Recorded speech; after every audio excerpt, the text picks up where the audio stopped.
살아계신 하나님 아버지, 예수 그리스도를 통해서 저희를 구원하여 주신 놀라운 은혜에 감사를 드립니다. 저희는 도저히 생각할 수 없었던 방식으로 죽음의 문제를 해결하여 주셨습니다. 구원받은 사실과 함께 그에 합당한 열매가 있어야 함을 생각합니다. 성령으로 인도되는 삶을 생각해 봅니다. 생각지 못한 길로 인도하시기도 하시는 주님, 순종이 진정한 복임을 알게 하십니다. 주시는 말씀으로 하나님의 나라를 올바로 알게 하시고 알수록 커지는 그 나라에 대한 소망을 갖게 하시고 교회로 완성되는 역사를 보게 하시옵소서. 새 생명, 새 나라의 기대를 갖도록 하시는 주님, 무너졌던 하나님 나라의 모습을 보게 하시고 불순종의 역사도 보게 하셨습니다. 악한 세력에 대한 실제를 깨닫게 하셔서 경계를 늦추지 않게 하시고 고난과 심판의 의미도 제대로 알게 하셔서 힘들고 어려운 상황에 대한 진정한 이해가 있게 하시옵소서. 하나님 백성의 모습과 계획하신 하나님 나라의 완성 과정을 보게 하시고 그 가운데서 특별하게 인도하시는 주님을 또한 보게 하시옵소서. 죽음의 문제를 해결해 주셨기에 세상에 주는 큰 일은 더 이상 아무것도 아님을 알게 하시고 그 가운데 주시는 평안함으로 살아가게 하옵소서. 가까이 계시는 주님의 임재를 경험할 수 있기를 원합니다. 작은 하나하나에 깃들어 있는 주님의 뜻을 보게 하옵소서. 이 시간 성령으로 인도하여 주시옵소서. 이 모든 말씀 예수 그리스도의 이름으로 기도하였습니다. 아멘.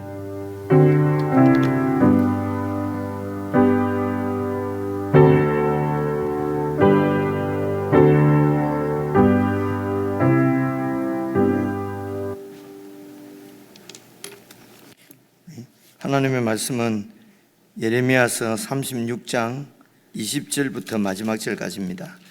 구약성경 1111페이지 예레미야서 36장 20절부터입니다. 한 말씀씩 저와 여러분이 교독해서 읽겠습니다.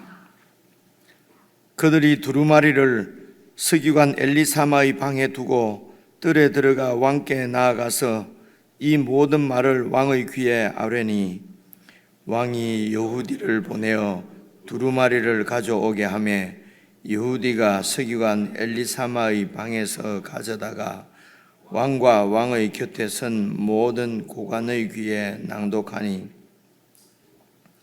그때는 9째 달이라. 왕이 귀여울 궁전에 앉았고 그 앞에는 불피운 화로가 있더라. 여후디가 서너 쪽을 낭독하면 왕이 칼로 그것을 연하여 베어 화로불에 던져서 두루마리를 모두 태웠더라.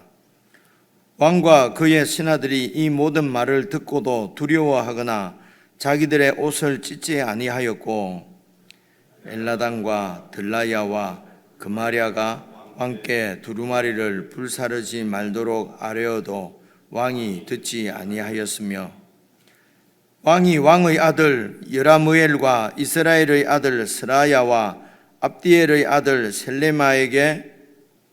셀레미야에게 명령하여 서기관 바룩과 선지자 예레미야를 잡으라 하였으나 여호와께서 그들을 숨기셨더라. 왕이 두루마리와 바룩이 예레미야의 입을 통하여 기록한 말씀을 불사른 후에 여호와의 말씀이 예레미야에게 임하니라. 이르시되 너는 다시 다른 두루마리를 가지고 유다의 여호야김 왕이 불사른 첫 두루마리의 모든 말을 기록하고 또 유다의 여호야김 왕에 대하여 이와 같이 말하기를 여호와의 말씀에 내가 이 두루마리를 불사르며 말하기를 내가 어찌하여 바빌론의 왕이 반드시 와서 이 땅을 멸하고 사람과 짐승을 이 땅에서 없어지게 하리라 하는 말을 이 두루마리에 기록하였느냐 하도다. 그러므로 여호와께서 유다의 왕 여호야김에 대하여 이와 같이 말씀하시니라. 그에게 다윗의 왕위에 앉을 자가 없게 될 것이요 그의 시체는 버림을 당하여 낮에는 더위 밤에는 추위를 당하리라. 또 내가 그와 그의 자손과 신하들을 그들의 죄악으로 말미암아 벌할 것이라. 내가 일찍이 그들과 예루살렘 주민과 유다 사람에게 그 모든 재난을 내리리라 선포하였으나 그들이 듣지 아니하였느니라.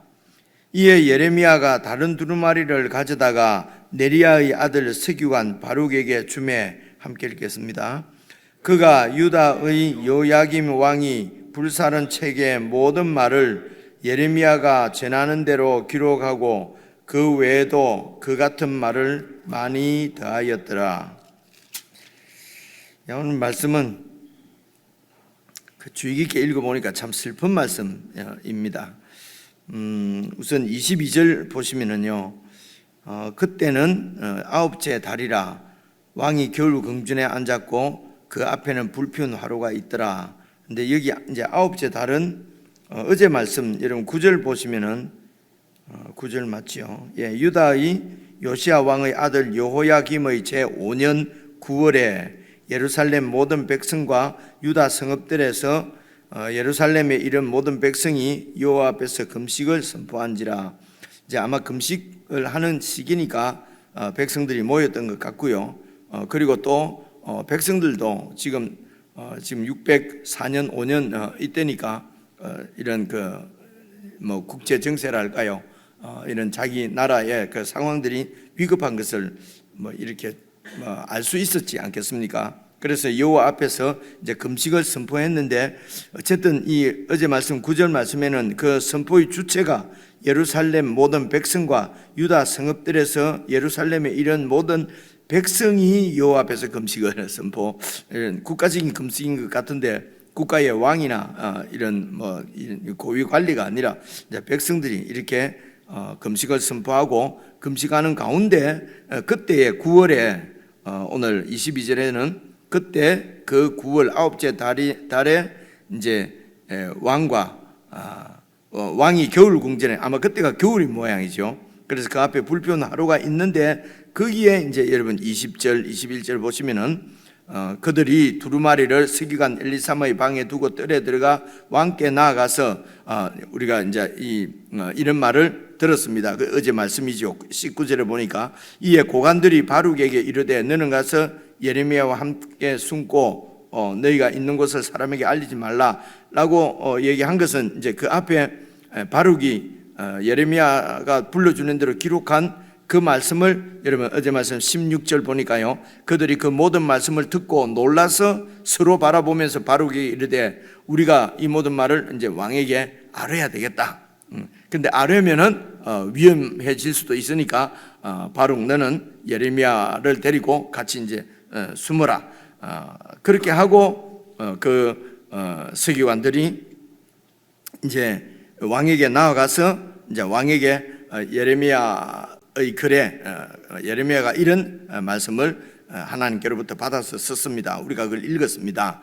그러니까 이제 21절 왕이 여우디를 보내서 그 두루마리를 가져와서 나도 듣게 직접 내 귀에 이제 이렇게 들리게 하라. 그래서 뭐 이렇게 요약해서 그 신하가 보고한 것이 아니고 21절에 보니까요, 왕이 여우디를 보내어 두루마리를 가져오게 하며 여우디가 서기관 엘리사마의 방에서 가져다가 왕과 왕의 곁에 서 있는 모든 고관, 이는 왕의 신하들이지요, 에게 귀에 낭독하니 그때가 겨울 이제 아홉째. 백성들은 지금 이렇게 그 금식을 선포하고 있고 이제 그런 상황이라는 말입니다. 그래서 23절 보니까 여우디가 서너 쪽을 낭독하면 왕이 칼로 그것을 연하여 벤다면은 계속해서 벤다는 것입니다. 서너 줄 읽으면은 찍고 그리고 이제 화롯불에 또 던지고 또 읽고 나면 서너 줄 읽고 나면 또 연하여 이렇게 베어서 화롯불에 던지고 그렇게 해서 예레미야의 글을 두루마리를 모두 태웠습니다.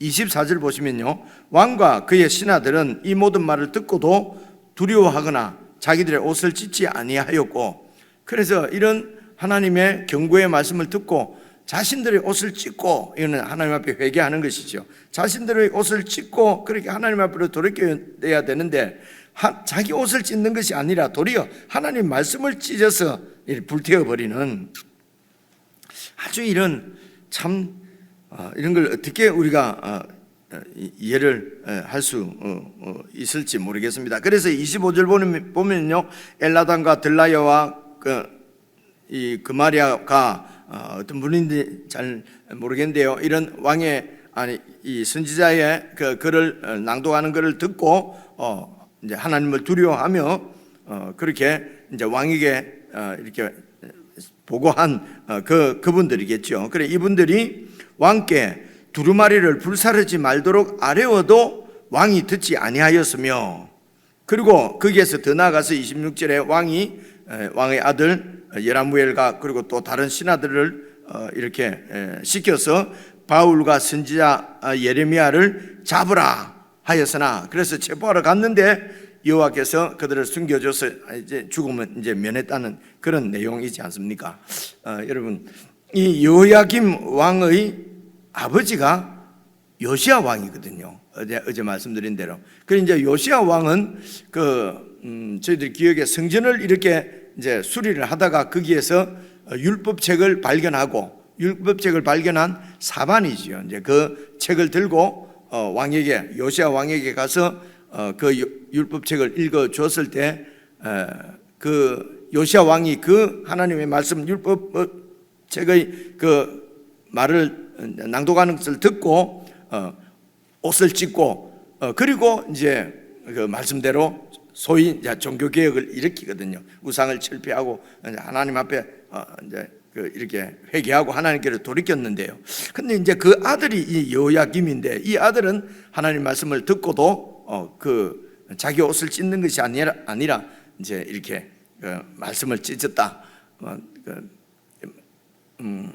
어떻게 이런 것을 가지고 어떻게 말할 수는 없지만, 아버지가 그런 아버지라도 자식은 또 이런 자식이 생기는 것 같습니다.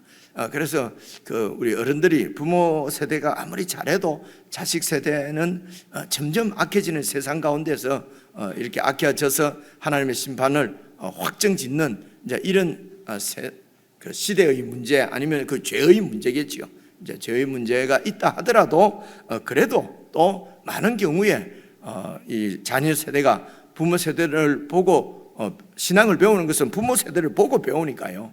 이제 그래서 우리 세상은 점점 그렇게 악해지더라도 우리는 우리 그 후배 세대나 우리 자녀 세대에는 정말 예수를 믿는 것이 어떤 것인지를 정말 성경적인 이런 그리스도의 삶을 사는 것이, 그것이 최고의 전도의 방법이고, 그것이 최고로 신앙을 이렇게 전수해가는 방법인 것을 우리가 다시 한번 생각하게 됩니다.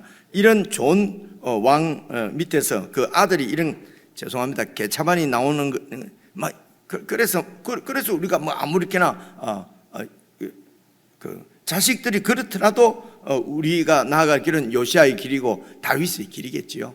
이제 그래서 문제는 자식이 이르더라도 이제 우리에게 주어진 이 하나님 나라는 신실하게 살아가는 것이 이제 그것이 바로 우리에게 주어진 사명이면서 특권이면서 우리의 복이 아닌가, 이제 그런 생각을 하게 됩니다. 그리고 여기에서 이제 조금 역사적이고 신학적인 부분을 조금만 생각을 해보면요, 이게 이스라엘 건국 때부터 다윗이 왕으로 세워지면서 나라가 세워지면서 왕정으로 들어가면서 그때부터 이 왕권과 신권이라고 그렇게 이해할 수 있지요. 그러니까 신권은 하나님의 권세죠. 하나님의 통치의 권세와 이 왕이 통치하는 권세, 이 왕권이 계속해서 이렇게 대립하고 갈등하고 그렇게 해왔던 것을 볼 수가 있습니다. 그래서 다윗 때부터도 여러분 그 나단이나 갓이라고 하는 선지자가 있었지 않습니까? 그러니까 왕과 이런 선지자가 그런 갈등 관계에 있었습니다. 그래서 나단이 다윗을 책망하고 그 바세바를 범하거나 뭐 이러면은 그 선지자들이 이제 하나님의 그런 그 하나님의 그 뭐라고 그러죠? 대사죠. 그러니까 하나님의 그 정권 대사로 와서 이제 왕권을 이렇게, 그래서 이 선지자들에게는 왕도 하나님의 통치, 하나님의 권세 아래 있는 사람이거든요. 그런데 이제 이 왕은 계속해서 이 종교와 그리고 정치를 분리를 해서 이 하나님을 자꾸 이 그 종교의 그 영역 안에만 가두어두고 정치나 이런 사회 문제는 이제 왕이 그 통치를 하려고 하고, 그런데 이 신권은 이 예언자들은 이런 사회 종교 뭐 종교뿐만 아니라 사회적인 문제, 정치적인 모든 문제도 하나님의 그 권세 아래 있어야 된다고 이제 보는 거지요. 그러니까 왕정이 세워질 때부터 그 가운데는 이런 갈등의 요소가 사실은 들어 있었죠. 왜냐하면은 이런 그 왕제도를 세우는 것이 하나님의 은총의 선물은 아니었습니다. 전부터 그런 은총의 선물이 아니고 백성들이 왕을 요구했던 것이요. 그래서 그렇게 요구하게 된 것은 우리도 다른 나라들처럼 왕이 있어서 우리를 위해서 대신 싸워줘야 된다. 그러니까 세상 나라를 보니까 세상 나라가 자꾸 이렇게 전쟁에서 이기고 그렇게 해서 큰 제국이 되어가는 것을 보니까 거기에는 훌륭한 왕이 있었다는 것이죠. 그러니까 우리도 왕이 있어야 되겠다고 하는 것은 이런 정치적인, 경제적인, 군사적인 백성들의 욕망이지요. 그래서 우리도 하나님만 믿고는, 하나님 말씀만 듣고는 이게 소위 부강한 나라, 부흥이 안 된다는 겁니다. 그래서 유능한 목사를 세우고 장로를 세우고 유능한 사람이 교회에 오면은 이제 우리 교회가 이제는 저분을 통해서 이렇게 뭐 그래서 홍보도 하잖아요. 우리 교회는 뭐 어떤 연예인이 나온다, 뭐 어떤 무슨 정치가가 나온다, 뭐 이런 것이 홍보 효과도 대단하다고 그래요. 어쨌든 이런 이제 백성들이 그렇게 우리를 위해서 왕이 있어야 되겠다. 그래서 왕이 우리를 위해서 전쟁하고 그렇게 해서 나라를 부강하게 해야 되겠다 했을 때 하나님께서 사무엘 보고 얘기를 하잖아요. 가서 왕이 세워지면은 얼마나 그 백성들에게 불이익이 있는지 자세하게 알게 해라. 그래서 그래서 왕이 세워지면은 왕이 너희들의 그 아들들을 군사로 징집해 갈 것이고 딸들은 궁녀로 데리고 갈 것이고 세금을 거둘 것이고, 그렇게 해서 왕이 세워지는 것이 결코 이렇게 좋은 것이 아니다라고 하나님께서 전해라고 했다. 그 말을 듣고도 아닙니다, 우리에게는 왕이 있어야 되겠습니다. 그래서 하나님께서 사무엘에게 왕 그냥 세워져 버려라. 이렇게 되는 것이 여러분 그 사무엘상에 나오지 않습니까? 그러니까 이 왕정이 시작되면서부터 이미 신권과 왕권 사이에는 이런 갈등의 요소가 있었다는 것입니다. 하나님께서 창조주십니다. 그분이 하나님이십니다. 그분이 세상을 지었을 때부터 인간을 하나님의 형상대로 지어진 인간에게는 이런 그 반역의 요소가 있었던 거죠. 그래서 벌써 1장 2장에서 창조되고 난 창조 기사가 끝나고 바로 3장 5절에 내가 하나님 자리에 앉으려고 하는, 그렇게 선악과를 따먹게 되면은 네가 하나님처럼 된다고 하는 마귀의 유혹에 그렇게 쉽게 넘어가 버리는 거지요.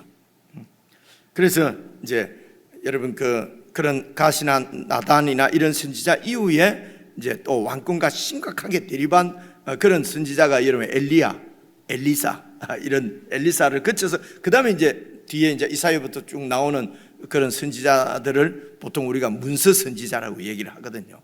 그러니까 나단, 갓, 그리고 엘리야, 엘리사, 그리고 문서 선지자들에게로 이렇게 쭉 연결되어지는 선지자의 어떤 이런 맥이라고 할까요? 이제 이런 선지자들은 들로 이렇게 대표되는 신권, 하나님의 왕권과 이런 그 인간 왕권이 계속 충돌해서 오늘 이제 이렇게 이제 세월이 가면서 그런 왕권의 본색들이 드러나는 거죠.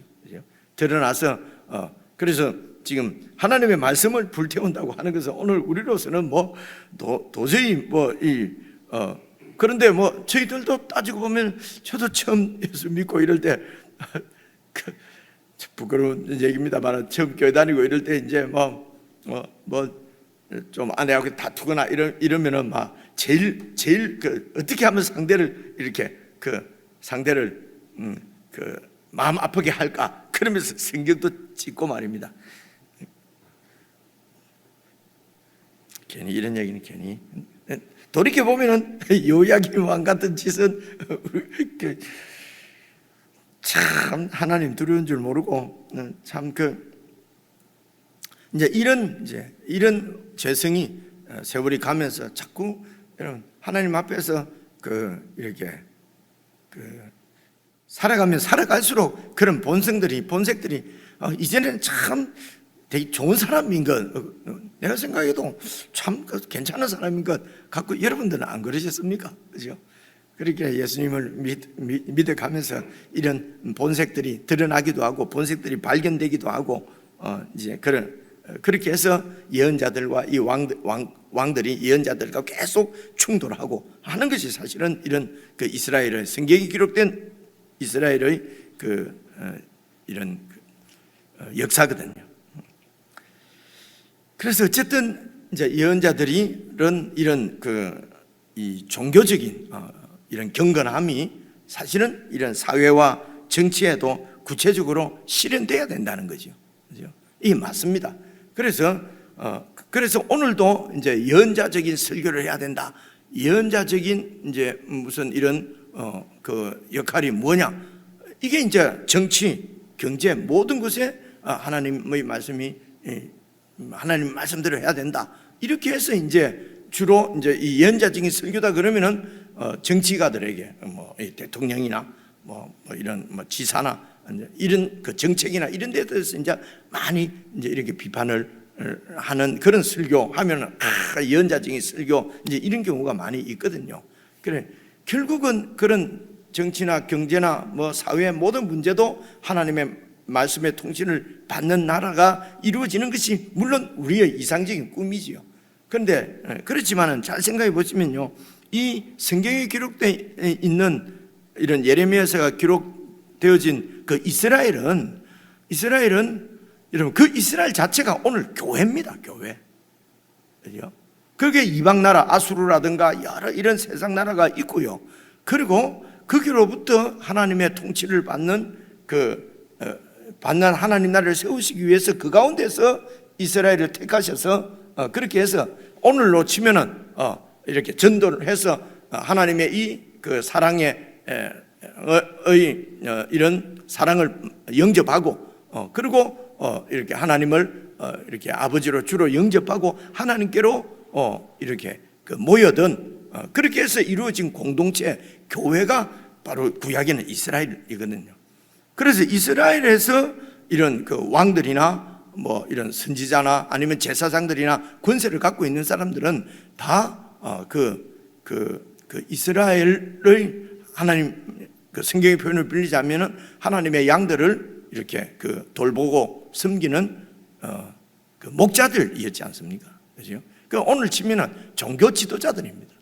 그래서 예언자적인 설교는요, 성경을 가지고 이런 부패하고 타락한 종교 지도자들을 그러니까 그래서 먼저는 이 종교 지도자들이 이 하나님 말씀을 찢지 않고 말씀에 의해서 내 옷을 찢고 마음의 옷이지 옷을 찢고 그렇게 해서 하나님의 왕권에 온전히 굴복이 되어져서 그리고 교회가 이제 그런 지도자를 통해서 하나님의 왕권에 완전히 순종하는 그런 거룩한, 그러니까 세상과 완전히 구별된 거룩한 공동체가 되어서 이 공동체의 공동체를 통해서 발하는 여호와 하나님의 예수 그리스도의 통치의 그 영광이 세상 가운데 드러남으로 전도 선포된 하나님 나라가 그렇게 보여지는 것이거든요. 그렇게 해서 그렇게 해서 세상의 정치도 세상의 어떤 사회도 경제도 다 이 하나님의 왕권에 이렇게 무릎을 꿇는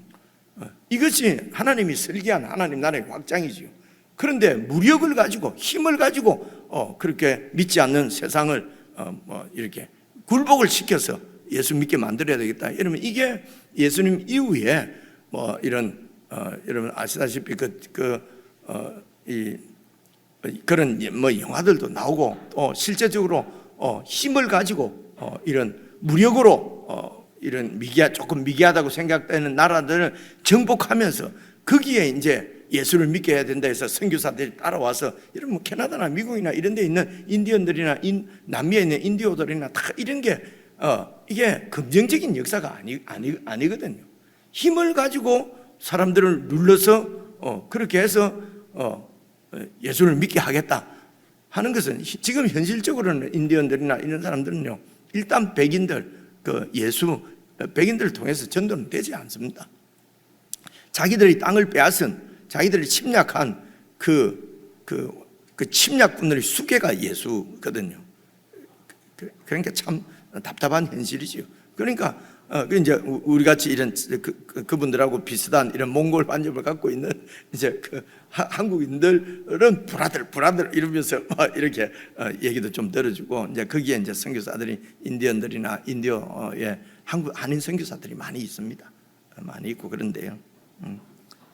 그래서 교회가 큰 힘을 가지고 세상을 정치가들도 무슨 권력자들도 다 굴복시켜서 그렇게 해서 하나님의 영광이 드러난다 하는 것은 완전히 그는 반복음적이고 반성경적이고 하나님 나라하고는 반대되는 겁니다. 그렇죠? 그래서 오늘 예언자적인 설교는 세상 정치가들을 향해서 하는 것이 아니고 교회가 말씀에 의해서 진실로 회개하고 이런 욕망과 욕심들을 정말 내려놓고 하나님을 온전히 믿고 그렇게 세상과 구별된 거룩한 공동체로 세워지는 것이 정말 말씀을 통해서 내 옷을 찢고 마음을 찢는 그것을 통해서 그것이 바로 예언자적인 모습이고 우리가 예언자적인 삶을 살아가는 방법이다라고 여러분 이해하고 적용을 할 수가 있습니다. 27절부터 보시면은 그렇게 해서 하나님 말씀을 막 찢지만은 결국은 하나님께서 또 예레미야에게 또 말씀합니다. 다시 기록해라. 참 먼저 기록된 것을 또 다 기억을 해서 이렇게 기억력도 좋겠죠. 거기에다가 또 더하여서 그래서 31절 이렇게 보시면은요, 또 내가 그와 그의 자손과 신하들을 그들의 죄악으로 말미암아 벌할 것이라. 내가 일찍이 그들과 예루살렘 주민과 유다 모든 죄를 내리리라 선포하였으나 그들이 듣지 아니하였다. 그러면서 이제 이에 예레미야가 다른 두루마리를 가져다가 네리야의 아들 스기관 바룩에게 주매 그가 유다 여호야김 왕이 불사는 책의 모든 말을 예레미야가 전하는 대로 기록하고 그 외에도 그 같은 말을 더 많이 기록했습니다. 아마 그런 여호야김을 어떻게 하나님이 심판하실 것인지 심판의 내용이 더 추가되지 않았을까, 그런 생각이 듭니다. 그래서 여러분 개인적으로 27절, 8절, 9절도 읽어보시면은요, 여호야김이 어떻게 왜 이렇게 예레미야를 죽이려고 하고 왜 이 성경책을 찢냐 하는 내용도 다 이렇게 나와 있습니다. 우리들도 하나님 말씀을 찢고 말씀을 경시하는 것이 찢는 거나 마찬가지죠. 이유가 무엇인지 여호야김 같은 경우에는 자기 생각하고 다르기 때문에 그렇습니다. 자기 생각하고 다르니까 하나님 말씀을 이렇게 경시하는 것이거든요. 오늘 우리는 어떻습니까? 우리가 아무리 말씀을 버려도 하나님은 계속 말씀하십니다. 이 말씀을 듣고 말씀 앞에 무릎을 꿇지 않으면은 참 하나님의 은혜와 평화와 사랑이 우리 가운데 경험되어질 수가 없지 않겠습니까? 개인적으로 묵상하시면서 더 말씀에 대한 신뢰와 그리고 하나님의 사랑과 통치에 깊이 그렇게 들어가는 그런 은혜의 시간이 되었으면 좋겠습니다. 개인적으로 묵상하십시다.